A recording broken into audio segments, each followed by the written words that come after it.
Bapak Ibu, sebelum kita masuk ke rangkaian acara, perkenalkan nama saya Lina Uswatun Hasanah.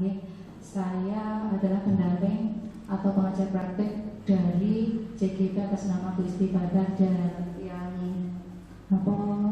mengajar di SD Negeri 1 Bundaran ini. Saya unit kerja di TK Wahidiyah Plus Bundaran. Kebetulan saya sebagai kepala sekolah di sana. Mungkin ada yang sudah tahu di daerah sana. Kebun, daerah kebun. Langsung mawon kita masuk ke rangkaian acaranya. Bismillahirrahmanirrahim. Alhamdulillahilladzi atana bil wahidiyati bi fadli rabbina. Alhamdulillah sholatu wassalamu alaika wa ala alihi wa khairal anam. Rabbun karim wa aqtakum kulli amin fasfahana amin karim. Ya ayyuhal ghawzu salamullah alaika rabbihi bi idznillah wa anzur ilayya sayyidi sunnatil hadratil aliyah. Amma ba'du. Yang terhormat Bapak Joko selaku Kepala SD Negeri 1 Bundaran, yang kami hormati Bapak Ibu pendidik dan juga tenaga kependidikan SD Negeri 1 Bundaran, dan juga Ibu Istifadah selaku CGP dampingan saya yang saya hormati. Pertama-tama marilah kita memanjatkan puja dan puji syukur kehadirat Allah Subhanahu wa Ta'ala, yang mana pada pagi hari ini kita dapat bertatap muka dalam acara pendampingan individu 2 program guru penggerak angkatan 7 dengan tema perubahan paradigma pemimpin pembelajaran. Untuk menyempurnakan rasa syukur kita, mari kita tandai di qaulina alhamdulillahirabbil alamin. Kedua kalinya sanjungan sholawat salam yang seindah-indahnya semoga terlimpahkan ke pangkuan baginda agung Rasulullah Sallallahu Alaihi Wasallam beserta keluarga dan sahabat beliau ila yaumil qiyamah. Amin ya rabbal alamin. Langsung saja kita masuk ke rangkaian acara pada pagi hari ini. Yang pertama yaitu pembukaan. Marilah acara pada pagi hari ini kita buka bersama dengan bacaan surat Al-Fatihah 1 kali. Harapannya semoga acara pada pagi hari ini diberikan kemudahan dan kelancaran sehingga dapat membawa manfaat bagi instansi di sini yaitu SD Negeri 1 Bundaran sehingga kedepannya jauh lebih baik lagi. Al-Fatihah.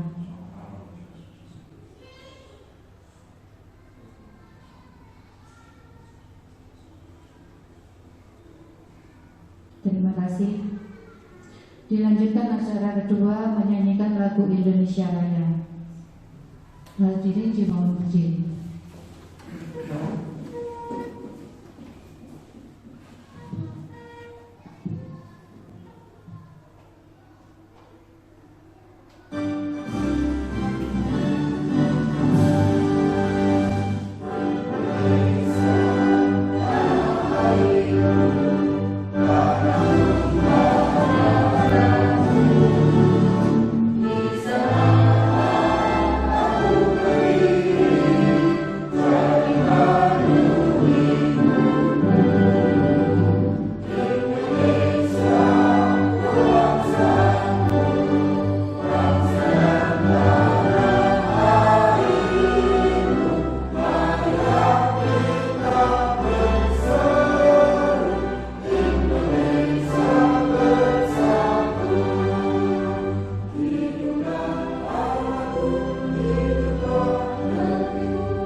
hadirin silakan duduk kembali.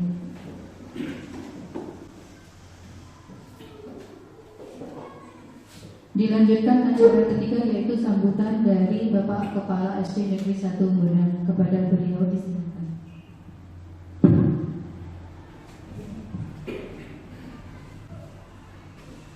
Assalamualaikum warahmatullahi wabarakatuh. Yang saya hormati Ibu Lina selaku pengajar praktik dari kegiatan program Guru Penggerak. Yang saya hormati Bapak Ibu Guru SDN 1 Mundang. Pertama-tama marilah kita panjatkan puji syukur kepada Allah Subhanahu wa taala yang mana atas limpahan rahmat, taufik, hidayah dan inayahnya di pagi yang cerah ini kita masih dapat berkumpul di ruang kelas ini dalam keadaan yang sangat luar biasa, keadaan yang sangat sehat semua. Kedua kalinya salawat dan salam semoga tetap dilimpahkan pada junjungan kita Nabi Agung Muhammad Sallallahu Alaihi Wasallam yang telah menjadi suri teladan kita, yang pastinya kita nantikan syafaatnya di yaumul qiyamah. Amin Allahumma amin. Bapak Ibu yang saya hormati, khususnya Bu Lina, sebelumnya saya mengucapkan selamat datang di SDN 1 Mundang ini. Di SDN 1 Mundang ini alhamdulillah ada calon guru penggeraknya Bu Istifadah, yang kita harapkan dari pioneering ini nanti bisa membawa perubahan khususnya bagi SDN 1 Mundang ini, yang tentunya saja nanti dari hasil Bu Istifadah mengikuti kegiatan ini diharapkan Bapak Ibu yang lain bisa mencontoh, bisa mengikuti kegiatan ini yang pada akhirnya nanti bisa membawa kemajuan dan sekaligus kepercayaan wali murid yang khususnya di wilayah Gundang ini semakin percaya lagi kepada lembaga SDN 1 Mundang ini. Karena dengan perubahan ini saya yakin satu saja guru penggerak akan bisa membawa perubahan yang sangat signifikan. Itu nanti guru-guru yang ada di SDN 1 Mundang ini sangat berpotensi sekali, tinggal kemauannya saja. Nanti dengan Bu Istifadah ingin mengikuti program guru penggerak ini, diharapkan yang lain bisa mencontoh. Oh gini loh, tidak berat sebetulnya kegiatan guru penggerak. Terus yang kedua kalinya, kegiatan pendampingan ini memang sangat kita nantikan juga. Intinya nanti dari hasil ini nanti semoga bisa langsung dapat diaplikasikan ke anak-anak ya. Hasilnya itu bagaimana, programnya itu bagaimana, sehingga anak-anak itu semakin senang untuk belajar di SDN 1 Mundang ini. Untuk yang selanjutnya waktu nanti saya serahkan sepenuhnya ke Bu Lina sekaligus pengajar praktiknya ini. Mohon nanti kegiatan ini dilakukan secara diikuti secara sungguh-sungguh, sehingga nanti kegiatan ini juga bisa membawa manfaat bagi kita semua. Mungkin itu saja yang dapat saya sampaikan. Ada kurang lebihnya saya mohon maaf. Akhirul kalam wa billahi taufiq wal hidayah. Wassalamualaikum warahmatullahi wabarakatuh.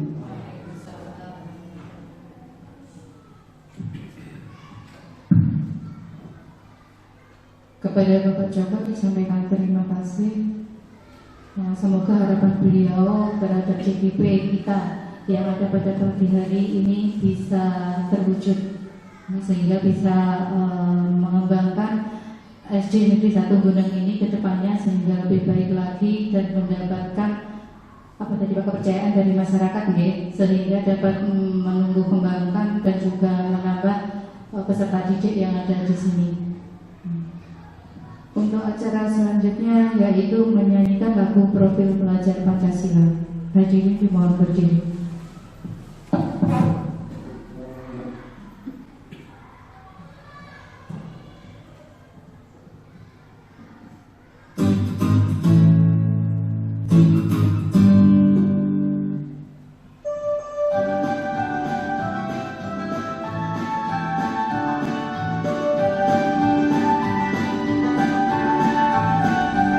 Pelajar Pancasila beriman dan bertakwa pada Tuhan Yang Esa dan berakhlak mulia, berkebinekaan global, gotong royong mandiri, kreatif dan bernalar kritis. Pelajar Pancasila beriman dan bertakwa pada Tuhan Yang Esa dan berakhlak mulia, berkebinekaan global, gotong royong mandiri, kreatif dan bernalar kritis.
Hadirin disilakan duduk kembali.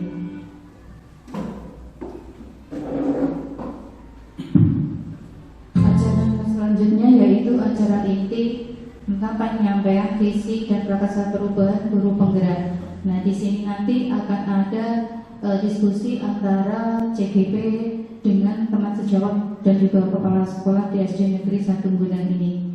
Yang perlu diketahui Bapak Ibu bahwasanya CGP kita ini sudah menyelesaikan modul 1.1 tentang paradigma dan visi guru penggerak, yang mana pada modul 1 ini terbagi atas 4 submodul. Yang pertama yaitu modul 1.1 tentang filosofi pendidikan nasional Ki Hajar Dewantara.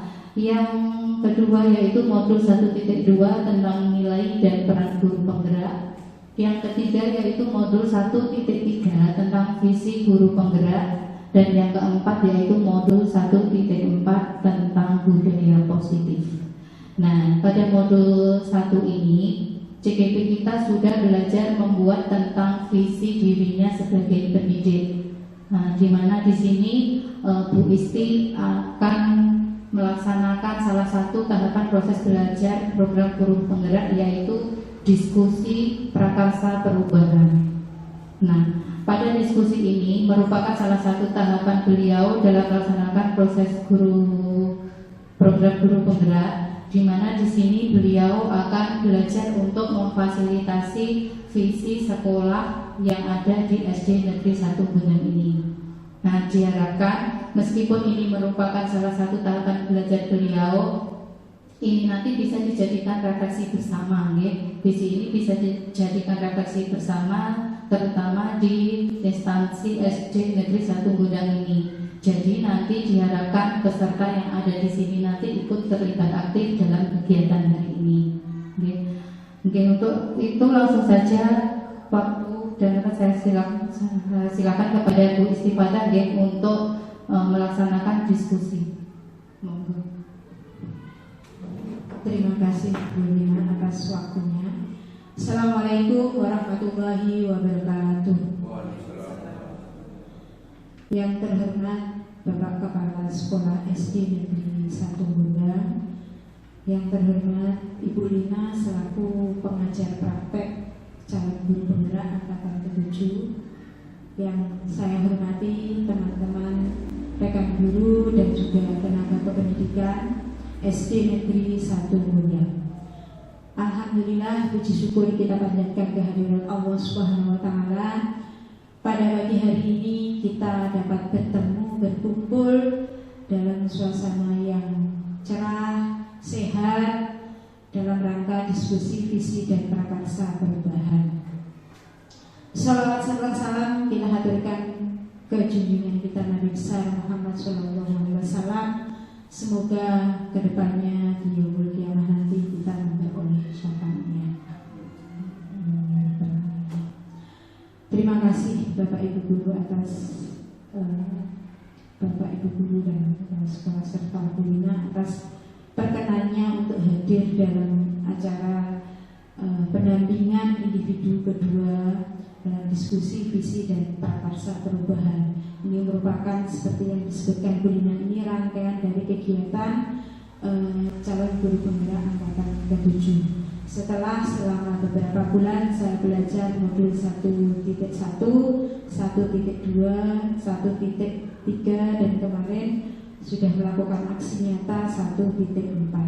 Ini kaitannya kita sebagai visi, sebagai guru. Pertama saya belajar tentang filosofi Ki Hajar Dewantara, bagaimana sebagai pendidik tujuan pendidikan menurut beliau, yaitu menjadikan anak didik sebagai anak didik yang selamat dan bahagia dengan seluruh potensi sesuai dengan kodrat alam dan kodrat zamannya. Jadi menurut Ki Hajar Dewantara, peran kita sebagai pendidik adalah untuk menuntun anak-anak mencapai kebahagiaan dan keselamatan. Kenapa keselamatan? Karena selama perjalanan hidup anak itu pasti ada gangguan. Jadi kita perannya selain menuntun juga menjaga anak dari gangguan-gangguan dari luar, seperti itu. Jadi kita akan mendiskusikan. Jadi mohon ini istilahnya masukan, saran, kritik dari teman-teman semua terkait dengan visi dan prakarsa perubahan. Ini merupakan bayangan saya, imajinasi saya setelah saya belajar di guru penggerak. Murid seperti apa? Murid-murid saya nanti ke depannya akan seperti apa? Itu adalah khayalan saya. Ibaratnya kita di garis start kita sudah mempunyai gambaran, di finish nanti kita akan seperti apa. Jadi sebagai pendidik tentu saja kita adalah outputnya adalah anak didik. Jadi kita mempunyai cita-cita anak kita nanti ke depannya akan seperti apa. Seperti itu. Di dalam imajinasi saya, anak didik saya itu impian saya akan menjadi anak yang kreatif, inovatif, berkarakter sesuai dengan pelajar Pancasila, yaitu mempunyai iman dan takwa. Itu terutama iman dan takwa, kemudian berpikir kritis, gotong royong, mandiri, di mana di masa depan mereka itu akan mempunyai pribadi yang berjiwa nasional. Jadi pribadinya itu berjiwa nasional, tetapi cara berpikirnya adalah global. Karena sekarang ini di era digital ini dunia sudah tidak ada batas. Jadi kita membentengi anak-anak didik kita itu untuk tetap kepribadiannya adalah Indonesia, tetapi bisa berkolaborasi dengan masyarakat global. Karena sudah tidak ada batas, baik perdagangan, informasi, semua sudah tidak ada batas.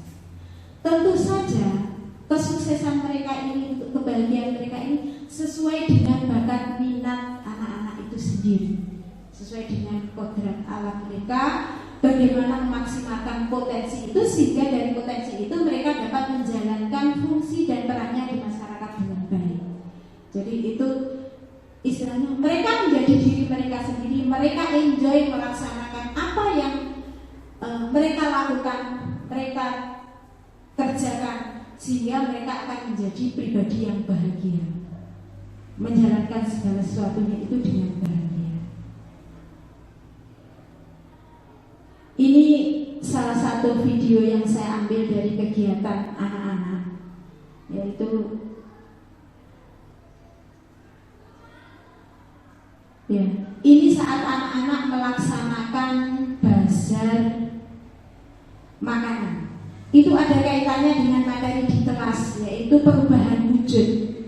Mereka membuat makanan yang implikasi dari materi perubahan wujud. Jadi rata-rata membuat agar-agar dengan berbagai macam variasi. Jadi perubahan wujud cair menjadi padat.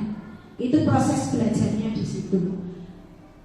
Dari mungkin kelihatan hasil akhirnya adalah mereka berjualan. Tetapi prosesnya adalah pertama, mereka itu merancang, bikin poster, kemudian resep rancangan yang mau dibikin kuenya apa. Kemudian mereka bikin tata caranya, bahannya apa, cara pembuatannya apa. Setelah membuat rancangan, kemudian mereka mempresentasikan rancangan itu. Setelah mempresentasikan rancangan itu, mendapatkan saran masukan, kemudian mereka mengeksekusi, artinya melaksanakan rancangan itu. Dari rancangan itu, dari materi perubahan wujud benda, mereka kemudian bekerja sama, berkolaborasi dengan teman-temannya. Ini dalam satu kelompok, mewujudkan makanan yang hasilnya seperti itu.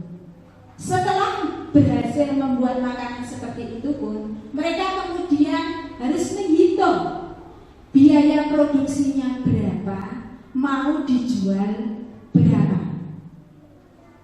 Ternyata dengan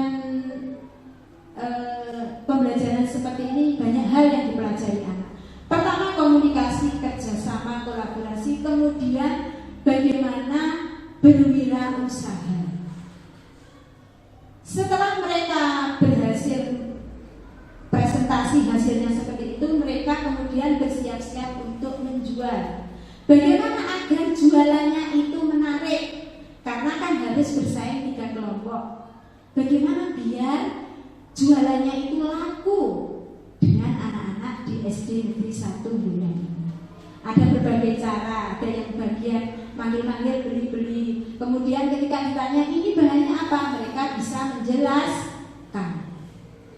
Kemudian dengan hitung-hitungan harga, mereka akhirnya bisa menjual makanan ini. Dari hasil penjualan itu kemudian dibagi dengan anggota kelompoknya. Dari sini banyak hal yang dipelajari yang ingin saya ajarkan ke anak-anak, yaitu bahwa apa yang dipelajari di sekolah itu bisa digunakan, diterapkan dalam kehidupan mereka sehari-hari untuk menunjang kehidupan mereka ke depan ketika mereka nanti terjun di masyarakat. Bagaimana mereka tidak malu untuk menawarkan barang, bagaimana mereka belajar komunikasi dan menjelaskan ke pembeli bahwa bahannya ini, sehingga pembeli tertarik untuk membeli. Dan alhamdulillah dari ketiga kelompok ini semuanya terjual habis. Dan yang membuat saya bangga adalah ketika salah satu belum habis, teman dari kelompok lain membantu menawarkan agar jualan teman dari kelompok lainnya itu habis. Jadi itu merupakan kepedulian, semangat kerjasama dan empati mereka terhadap teman kasihan kalau tidak sampai habis. Jadi itu respon, maksudnya respon otomatis, tidak di skenario. Istilahnya mereka belum habis, dia tak tawarkan, dibawa dicari pembelinya, seperti itu. Jadi berkolaborasi inilah yang harapan saya nantinya anak-anak bisa terus bekerja sama, meskipun di kelas mereka dengan berbagai karakter yang berbeda, seperti itu. Bapak Ibu sekalian dan teman-teman rekan sejawat, visi itu adalah impian kita yang mencakup mimpi kita, angan-angan kita tentang bagaimana anak didik kita nantinya. Di sini kita mencoba mengerjutkan sebenarnya kita ingin anak didik yang seperti apa dengan cara melengkapi kalimat terumpang yang ada. Kalimat terumpang ini berisi tentang cita-cita untuk murid.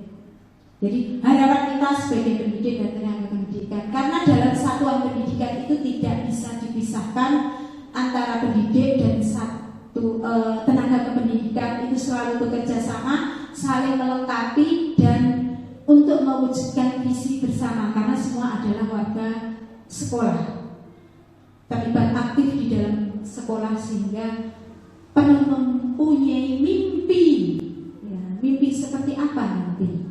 Seperti itu, ya.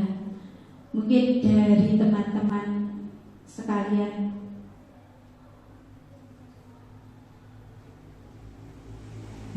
ada yang ingin mencoba murid mimpinya seperti apa tentang muridnya nanti. Mungkin ada yang mau menyampaikan keinginan atau mimpinya seperti apa untuk muridnya ke depan, seperti itu. Untuk kalimat yang pertama, kalimat teman pertama, ya, mungkin kita memimpikan murid-murid yang kreatif, inovatif, kemudian berkarakter pelajar Pancasila. Mempunyai perilaku dan karakter pelajar Pancasila.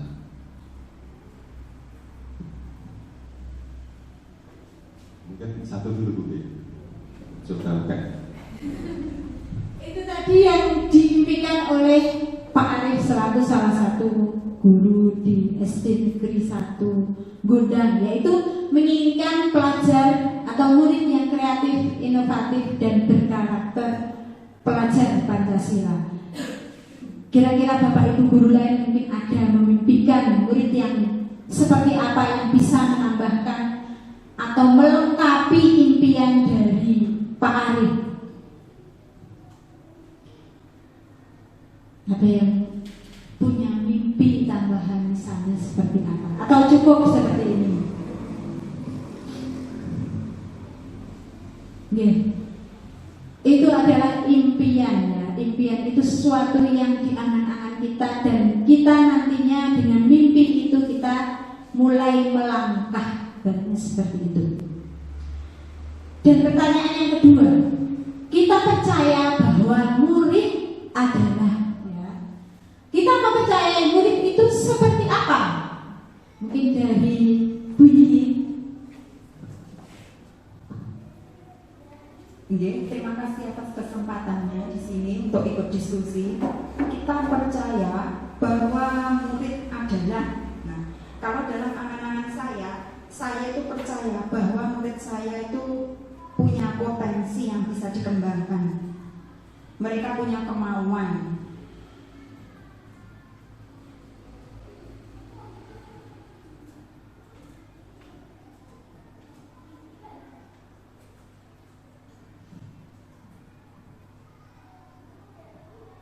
Terima kasih. Merupakan siswa yang punya potensi dan kemauan. Jadi itu merupakan kepercayaan dari Bu Yini bahwa murid itu adalah seorang yang punya potensi dan kemauan. Mungkin ada yang ingin menambahkan, murid kita itu murid yang seperti apa?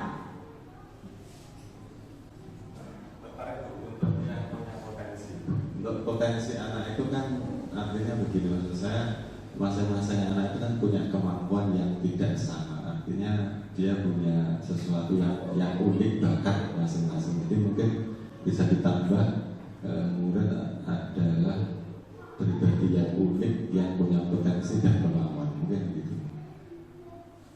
Karena kan masing-masing anak tidak sama, meskipun memang hal ini berkaitan dengan mindset kita. Kan sudah berbeda dulu dengan sekarang. Kalau dulu kan kita mengukur anak itu hanya dari potensi pengetahuannya saja. Kalau sekarang kan ada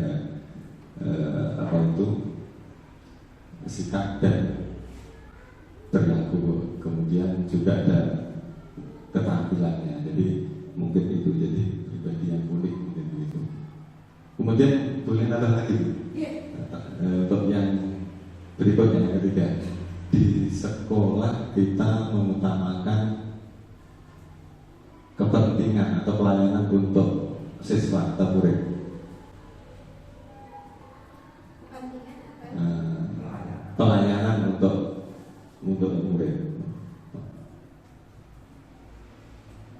Mungkin yang lain juga Pak Arif atau ada. Kemudian untuk yang mana? Oh, murid di sekolah. Murid di sekolah kita sadar bahwa kita sadar bahwa anak memiliki potensi. Oh, tadi sudah kok foto bukan sebelum itu ya. Berarti murid di sekolah kita sadar betul bahwa dia itu seperti apa, Iya. murid itu seperti apa, Iya. dia menyadari dirinya itu seperti apa, dia memiliki kesadaran diri, intinya gitu. Kira-kira murid di sekolah ini memiliki kesadaran diri seperti apa? Mungkin Oh iya. Jadi kalau dari situ mungkin kembali bahwa murid kita itu harus merespon anak, menstimulasi anak untuk sadar bahwa dia itu punya potensi. Jadi sudah tidak ada lagi istilahnya murid minder kalau kancane, mungkin seperti itu.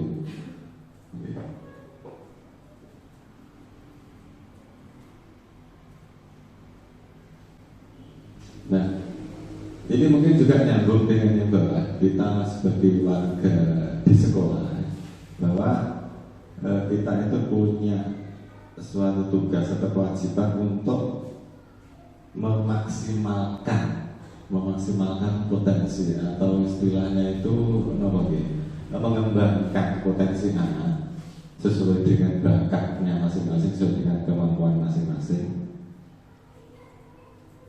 Namun tentunya itu harus didahului ya tentu, tapi terbalik mungkin ya. Untuk kita itu mengidentifikasi dari kemampuan anak itu, kita inventarisir mungkin si A, si B ini kelebihannya di bidang apa gitu.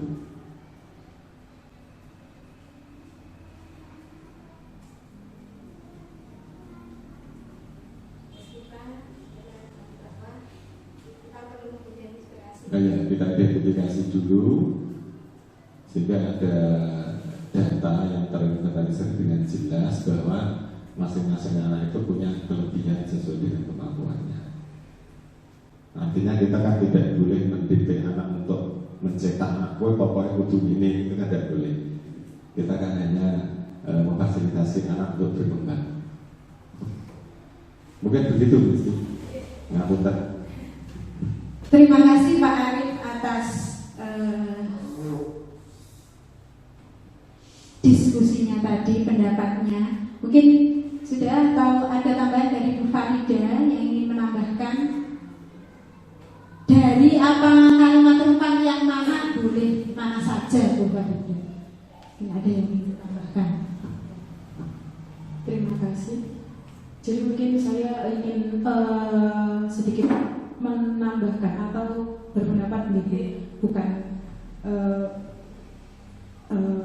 begini, kita dan warga di sekolah ini paham bahwa perlu mengidentifikasi potensi anak benar dan sesuai dengan apa yang disampaikan oleh panjenengan dalam pertemuan kemarin, bahwasanya sesuai dengan apa yang disampaikan Ki Hajar Dewantara, tujuan kita sebagai pendidik itu adalah mengidentifikasi potensi anak, kemudian menyikapinya dan membentuk karakter anak itu sehingga dia mampu mencapai pribadi, mampu mencapai keselamatan yang berbahagia di akhirnya sesuai dengan potensinya.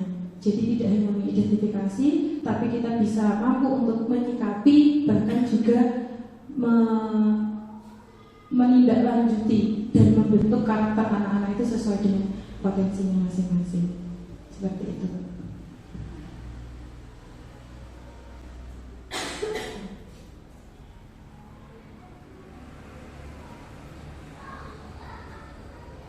Dan perlu digarisbawahi juga, sebagai peserta didik kita perlu untuk menjadi individu yang sangat sabar dan telaten untuk mendidik anak-anak atau peserta didik itu.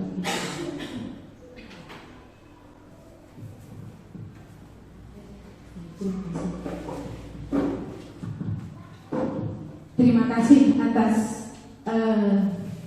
masukan pendapat dari teman-teman sejawat, yaitu bagaimana cita-cita kita murid kita yang ke depan.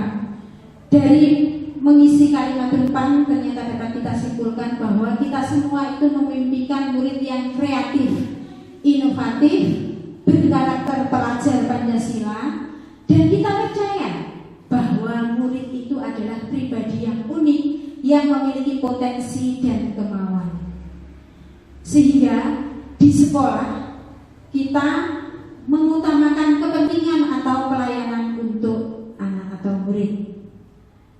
Dengan adanya kita mengutamakan kepentingan dan pelayanan untuk murid, maka harapannya murid di sekolah kita itu akan sadar betul bahwa dirinya memiliki potensi, sehingga mereka memiliki kepercayaan diri. Sebagai wujud dari cita-cita itu, kita sebagai warga sekolah yakin bahwa kita bisa memaksimalkan dan mengembangkan potensi anak. Dengan begitu, kita dan warga di sekolah paham bahwa untuk mewujudkan cita-cita itu kita perlu mengidentifikasi potensi anak. Kalau sudah diidentifikasi, otomatis kita menyikapinya dengan memberikan wadah atau sarana dan membentuk karakter anak, sehingga anak itu menjadi pribadi yang mencapai keselamatan dan kebahagiaan sesuai potensinya masing-masing. Jadi dengan mimpi seperti itu, maka kita menjadikan sekolah kita adalah sekolah yang ramah, aman, dan juga sekolah yang mengerti kebutuhan anak. Karena semua didasarkan pada pelayanan untuk anak. Jadi anak menjadi pedoman utama dalam mengambil suatu keputusan. Kepentingan anak menjadi acuan utama dalam mengambil suatu keputusan.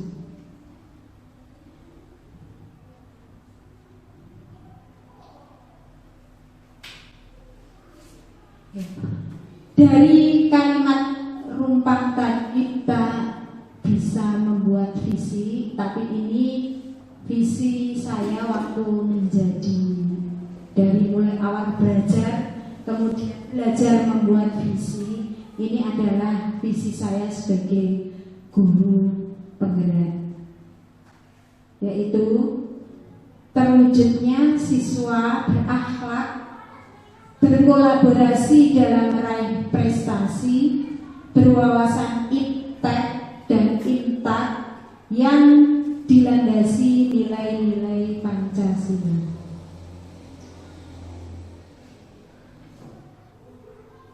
Apa yang dimaksud dengan visi? Itu tadi visi saya sebagai seorang guru. Jadi apa itu visi? Visi itu merupakan suatu rangkaian kata yang di dalamnya terdapat impian. Jadi itu sesuatu yang masih di dalam angan-angan, mimpi kita, cita-cita, atau bisa seseorang atau lembaga yang sebagai tujuan masa depan. Jadi apa yang ingin disampaikan, apa yang ingin dicapai, apa yang ingin dicita-citakan sebagai kedepannya seperti apa. Dalam mewujudkan visi itu tentu ada langkah-langkah yang perlu dilakukan, karena kalau hanya sekedar visi maka hanya sebuah mimpi. Tetapi ketika dimulai dengan langkah-langkah, salah satu langkah yang bisa dilakukan yaitu dengan inquiry apresiatif. Salah satu cara, ini hanya salah satu cara yang bisa digunakan. Apa itu inquiry inquiry apresiatif yaitu sebuah paradigma sekaligus model manajemen perubahan yang memegang prinsip psikologis positif dan pendidikan positif dan pendekatan berbasis kekuatan. Dengan inquiry apresiatif ini, yang kita lihat adalah asetnya. Kita tidak melihat kelemahan. Kelemahan tidak menjadi halangan untuk mencapai mimpi itu. Jadi yang kita lihat adalah potensinya. Justru jika sebelumnya kita itu menganggap itu suatu kelemahan, kalau kita berpikir dari sudut pandang yang berbeda, kelemahan itu bisa menjadi sebuah potensi. Karena dalam memandang sesuatu, bagi orang lain kelemahan, mungkin bagi yang lainnya dengan sudut pandang berbeda menjadi sebuah kekuatan. Jadi tidak ada istilah kita memulai itu dari kita tidak bisa, kita tidak mempunyai, tetapi kita memiliki ini dan bagaimana kita memaksimalkan sarana, potensi, kemampuan yang dimiliki dengan baik. Ya. Jadi pendekatan inquiry apresiatif ini pendekatan berdasarkan aset.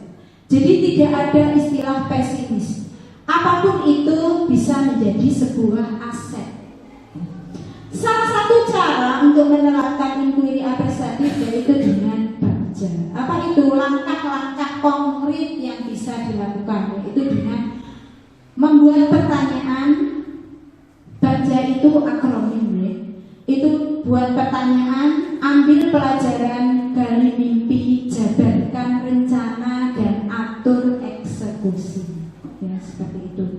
Nanti langkah-langkahnya lebih jelas. Saya jelaskan berikutnya. Dari visi yang sudah saya sampaikan, mungkin saya akan menjelaskan satu persatu maksud atau impian seperti apa yang ingin saya harapkan ada pada murid. Yaitu terwujudnya siswa yang berakhlak. Jadi yang dibangun adalah jiwanya dulu. Dari dulu para pemimpin bangsa ini sebenarnya tujuan pembangunan itu adalah jiwanya dulu. Makanya yang dibangun adalah selalu didengung-dengungkan adalah karakter. Makanya Pancasila, satu, ketuhanan yang Maha Esa. Ketika manusia itu beriman dan berakhlak dan percaya adanya Tuhan, meskipun dengan berbagai agama, itu pasti dia akan menjadi orang yang berakhlak. Kemudian yang kedua, berkolaborasi dalam meraih prestasi. Prestasi itu bukan lagi menjadi sebuah persaingan, tetapi justru yang akan didapatkan dengan cara berkolaborasi untuk mewujudkan mimpi bersama. Jadi bukan menang kalah, tetapi menang. Ketika temannya tidak mampu, kalau berkolaborasi, maka yang tidak mampu akan mengajari, membuat paham teman yang tidak mampu. Jadi berprestasi bersama. Karena pada prinsipnya nanti saat mereka di dunia kerja tidak ada istilah aku sendiri, aku yang paling, tidak ada, tetapi sebuah tim. Jadi di sini anak belajar bagaimana menjadi sebuah tim untuk bisa berkolaborasi. Berbahasan IPTEK dan IMTAK, yaitu ilmu pengetahuan dan teknologi iman dan takwa. Ya. Jadi mereka menguasai ilmu pengetahuan dan teknologi sesuai dengan zamannya saat ini, yaitu zaman industri. Ya. Zaman industri dengan globalisasi yang begitu luas, tidak ada batas antar dunia. Apapun yang terjadi detik ini di dunia lain bisa kita lihat saat ini. Tanpa IMTAK maka akan melunturkan jiwa karakter anak. Makanya meskipun menguasai IMTAK-nya tidak boleh lepas. Tentu saja karena ini adalah di Indonesia, maka sesuai dengan nilai-nilai Pancasila, Pancasila. Itu penjelasan maksud saya dari visi saya sebagai guru.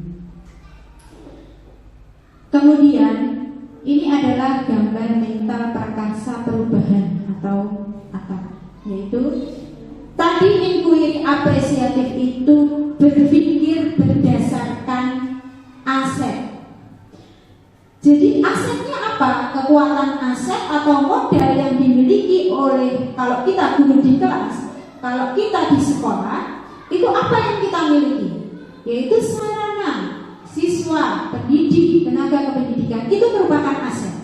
Seminim apapun sarana, jika kita manfaatkan maka akan menjadi sebuah potensi.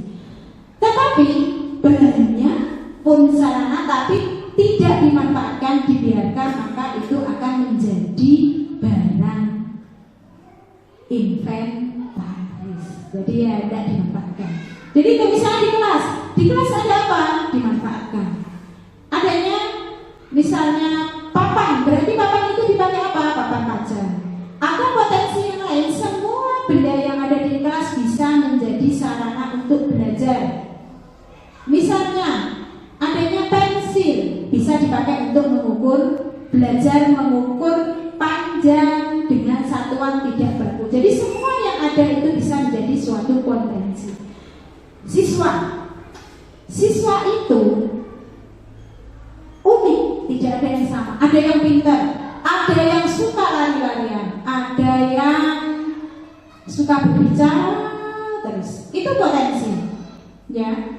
Kalau yang suka bergerak berarti nanti dia lebih pada olahraga atau gerak tari misalnya. Kalau yang suka berbicara diarahkan bercerita. Jadi setiap hal itu adalah aset. Begitu juga pendidik, masing-masing memiliki kelebihan dan itulah yang dimaksimalkan.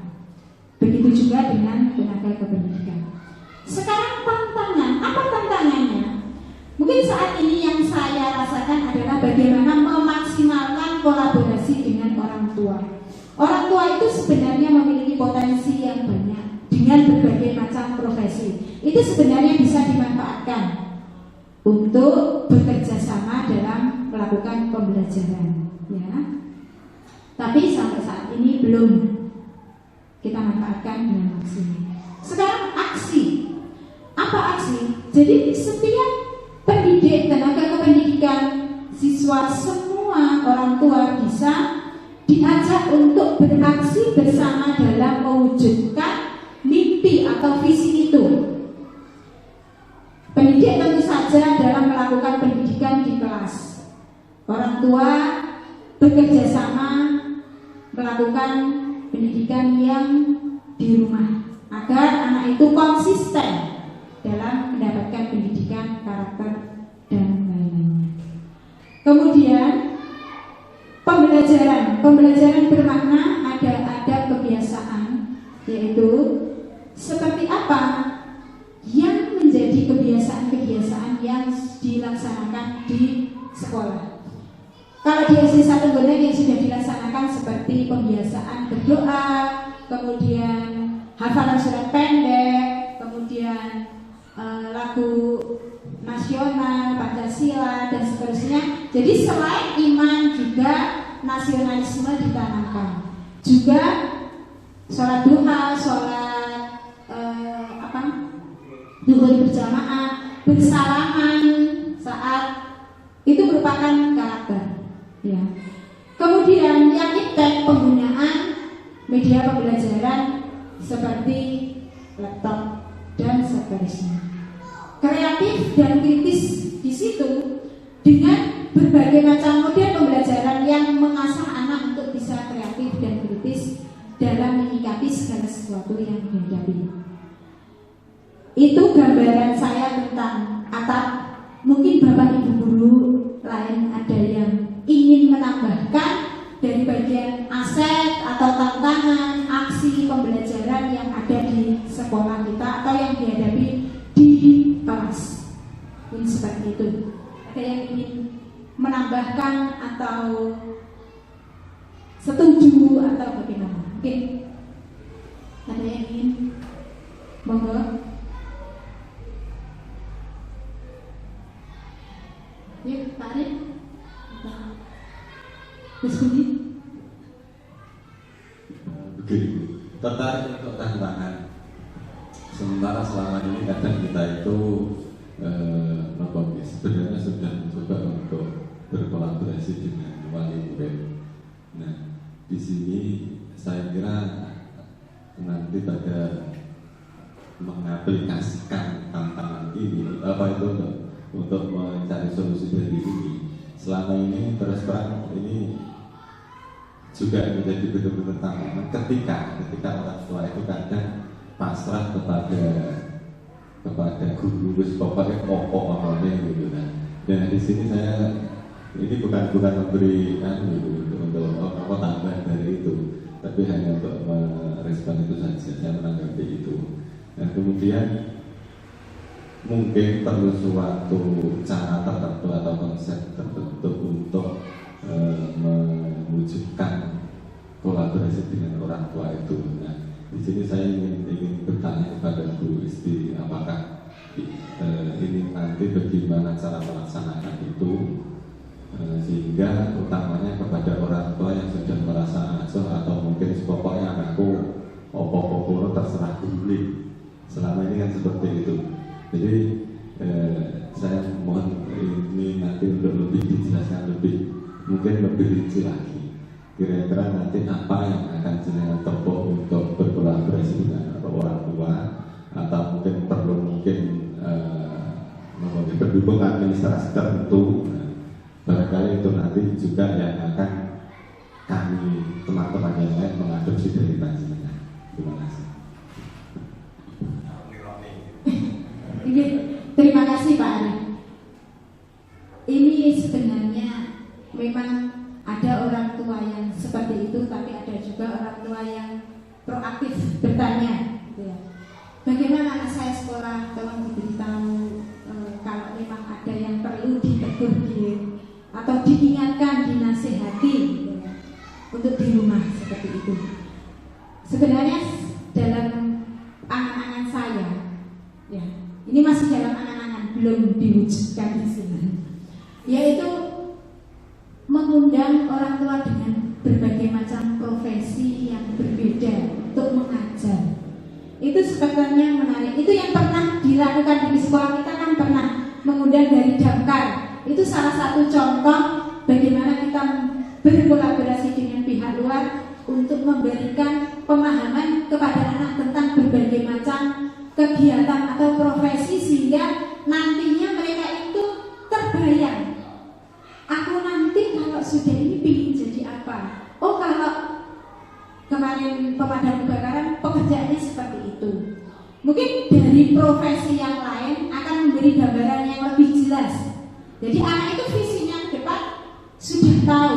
Kalau mereka tahu benar apa yang diinginkan secara mendetail, itu masih dalam impian. Ya. Kita kan juga mengalami di sekolah tertentu yang memasuki anak itu dilakukan gitu. Saya ulangi. Jadi kita kan punya peran ganda. Neng sekolah ulang anak uang, neng rumah ya jadi orang tua yang seumuran. Kebetulan anak saya dengan Bu ini juga sama loh, Mas Fauzi juga sama. Artinya begini, di rumah itu kadang anak kalau kita yang mengarahkan itu sulit. Sok-sok jadi paling disiasati. Jabri guru nih, Bu tolong nanti anak saya jenengan tutoring etan misalnya begitu. Soalnya apa? Anak itu cenderung lebih bergantung kepada gurunya daripada orang tuanya. Lek sing ngomong guru ini manut, lek sing ngomong orang tuanya bantah. Dan itu sepertinya sudah menjadi perubahan sikap dari anak dahulu dengan anak sekarang, bedanya di situ. Mungkin kalau dulu semasa kecil saya di Senin guru itu Mas Sabar malah dibully. Kalau sekarang kan beda lagi, jadi sudah beda mindset kita. Jadi mungkin dalam hal itu yang kadang itu menjadi tantangan untuk kita. Mungkin Bu istri sendiri juga merasakan oleh WA Bu Farida, Bu kok tolong jawab keadaan orang ini. Itu kan nyata kita mengalami. Terima kasih. Oke, terima kasih Pak Arif, pemberian gambaran tentang peran sebagai orang tua dan juga sebagai guru di sini, yaitu memang kolaborasi dengan orang tua itu penting sekali karena anak-anak itu lebih istilahnya gugur kalau dinasihati oleh bapak ibu gurunya, seperti itu. Jadi bagus sekali. Oke. Mungkin kalau sudah bisa dilanjutkan, itu mengenai gambaran mental prakarsa perubahan. Ini contoh prakarsa perubahan yang sudah saya buat kaitannya dengan visi saya sebagai guru penggerak, yaitu dengan mengembangkan pembelajaran yang dapat meningkatkan kemampuan komunikasi siswa. Kenapa di sini sebagai poin pertama yang saya ubah? Karena menurut saya komunikasi itu merupakan langkah awal anak dalam melakukan banyak hal, terutama dalam berkolaborasi. Komunikasi yang efektif akan menjadikan tumbuhnya kepercayaan diri pada anak ketika dia sudah pandai berkomunikasi dan tidak akan menimbulkan kesalahpahaman. Kadang-kadang karena ketidaktepatan komunikasi, satu hal yang sama dipahami berbeda. Jadi itu komunikasi merupakan langkah awal kaitannya untuk menciptakan visi atau mewujudkan visi yang sudah saya buat. Dalam mewujudkan atau melaksanakan prakarsa perubahan ini, saya melalui tahapan bagja. Apa itu bagja? Yang pertama, mohon maaf, ini berarti ada yang tidak.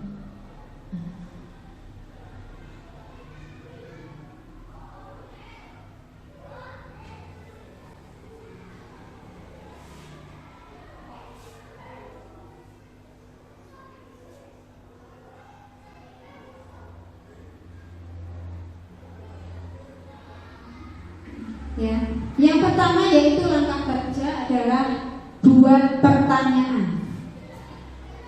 Dari prakarsa perubahan tadi, langkah pertama yang saya ambil yaitu apa yang harus saya lakukan. Jadi itu saya membuat pertanyaan untuk diri saya sendiri. Jadi apa yang harus saya lakukan untuk bisa mengembangkan pembelajaran yang dapat meningkatkan komunikasi anak.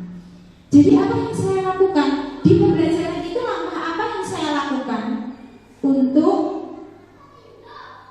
mengembangkan pembelajaran yang dapat meningkatkan komunikasi anak. Yang pertama yaitu diskusi dengan rekan sejawat dan kepala sekolah. Kemudian mencari referensi dari buku atau internet. Tahapan yang kedua yaitu mengambil pelajaran. Dari proses saya berdiskusi, mencari literasi, kemudian saya mencari siapa di sekolah yang sudah menerapkan pembelajaran yang meningkatkan komunikasi siswa. Dari melihat contoh nyata, melakukan survei wawancara, atau mencari hal contoh nyata dari sekolah lain selain di sekolah sendiri. Yang selanjutnya yaitu gali mimpi. Apakah kebiasaan-kebiasaan baru yang saya bayangkan akan terjadi saat saya menyelenggarakan pembelajaran yang mampu meningkatkan kemampuan komunikasi anak? Saya masih dalam proses membayangkan kebiasaan seperti apa nantinya yang harus saya laksanakan agar anak-anak itu kemampuan komunikasinya meningkat. Pertama dengan deskripsi respon terhadap kesalahan, kemudian membuat daftar keterampilan baru bagi siswa. Jadi kira-kira apa yang akan saya bayangkan dan kemudian apa yang akan terjadi itu kemudian masih saya gali. istilahnya seperti itu. Kemudian keterampilan apa, komunikasi seperti apa bercerita, apa presentasi, atau mengungkapkan pendapat, itu yang harus dimiliki siswa. Yang langkah selanjutnya yaitu J, yaitu jabarkan rencana. Dari langkah-langkah itu, setelah saya membayangkan keterampilan apa yang ingin saya berikan, istilahnya yang harus diperoleh anak, saya kemudian menjabarkan dalam rencana, istilahnya membuat perencanaan. Langkah paling sederhana yang dilakukan untuk mengembangkan pembelajaran yang mampu meningkatkan kemampuan komunikasi siswa dengan membuat daftar pertanyaan untuk siswa, rekan sejawat, dan kepala sekolah. Selanjutnya yaitu atur eksekusi.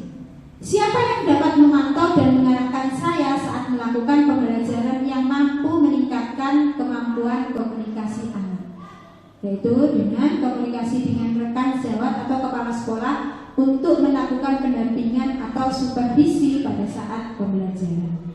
Jadi itu masih baca itu hanya rangkaian rencana, langkah-langkah rencana mulai dari keresahan kita. Dari keresahan itu kemudian kita membuat prakarsa perubahan. Dari prakarsa perubahan kita runtutkan dalam baca. Seperti itu. Ini adalah video aksi nyata saya dalam modul 1.3.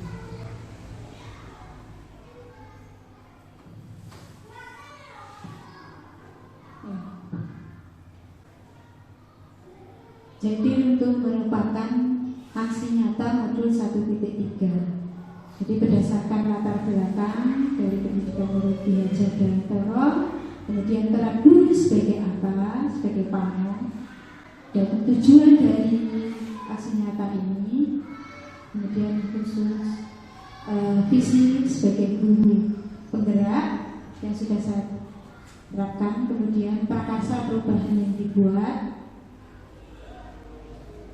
Kenapa memilih komunikasi? Karena merupakan salah satu keterampilan yang harus diperoleh anak untuk berkolaborasi. Jadi ini salah satu aksi nyata. Ya. Jadi ini aset yang mendukung dalam aksi nyata kepala sekolah, rekan sejawat, orang tua, siswa, dan buku cerita. Ini saat saya berdiskusi pada saat tahapan dalam langkah nyata. Dan terlibat dalam kegiatan ini yaitu kepala sekolah, rekan sejawat, murid tentunya. Jadi dari aksi nyata yang dilakukan. Ya. Yang pertama yaitu melatih komunikasi siswa dengan kebiasaan memimpin doa dan Pancasila serta lagu secara karena ini juga perlu latihan, karena kalau enggak ini tidak percaya diri. Yang kedua itu melatih komunikasi siswa dengan kebiasaan bercerita setiap hari secara bergantian. Secara literasi ini juga komunikasi anak dalam menceritakan apa yang sudah dibaca. Jadi ini latihan mereka percaya diri, kemudian latihan mereka literasi dalam membaca. Kemudian saat bekerja kelompok mereka juga berlatih komunikasi, bagaimana mereka berpendapat, bagaimana menghargai pendapat teman yang lain. Itu juga merupakan latihan komunikasi. Jadi mereka bisa mengungkapkan apa saja yang sesuai dengan pikirannya untuk menyelesaikan masalah. Selanjutnya yaitu presentasi. Dalam presentasi mereka belajar tentang bagaimana menyampaikan pendapat dan kepercayaan dirinya untuk berbicara di depan kelas. Jadi itu. Jadi dari aksi nyata itu komunikasi siswa menjadi meningkat. Mungkin itu dari aksi nyata yang sudah saya lakukan dalam rangkaian modul 1.3.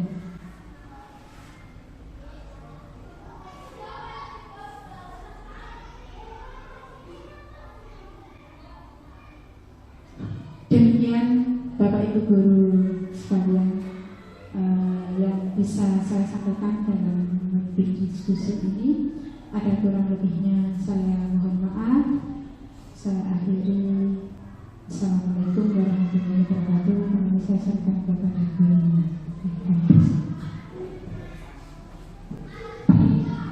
Baik, terima kasih Bu Istifadah. Tepuk tangan yang meriah untuk Bu Istifadah. Baik, penjelasan dari Bu Istifadah tentang diskusi visi dan proses perubahan hari ini sudah sangat runtut, dia sudah sangat jelas sekali, di mana materi yang Bu Istifadah presentasikan hari ini didapat pada waktu beliau mengikuti program guru penggerak selama sudah kurang lebih 3 bulan ya Bu Istifadah. Ketika di bulan Januari ada jeda sebentar dan dimulai lagi pada awal bulan Februari ini. Jadi, memang benar Bapak Ibu, kita tidak boleh menjudge seorang anak, tidak ada anak itu yang bodoh. Yang ada adalah anak berkembang sesuai bakat dan minatnya masing-masing. Ada anak yang menonjol di bidang agama, ada anak yang menonjol di bidang fisik motorik dan sebagainya. Jadi, tugas kita adalah menebalkan garis-garis yang ada pada anak, menebalkan garis remah-remah yang ada pada anak dengan memfasilitasi pembelajarannya dengan menggunakan pembelajaran yang berdiferensiasi. Oke. Mungkin itu saja Bapak dan Ibu diskusi kita tentang visi dan prakasa perubahan pada hari ini. Saya sebagai pengajar praktek sekaligus moderator pada pagi hari ini, jika ada salah dan kekurangan saya mohon maaf yang sebesar-besarnya. Wabillahi taufiq wal hidayah. Wassalamualaikum warahmatullahi wabarakatuh.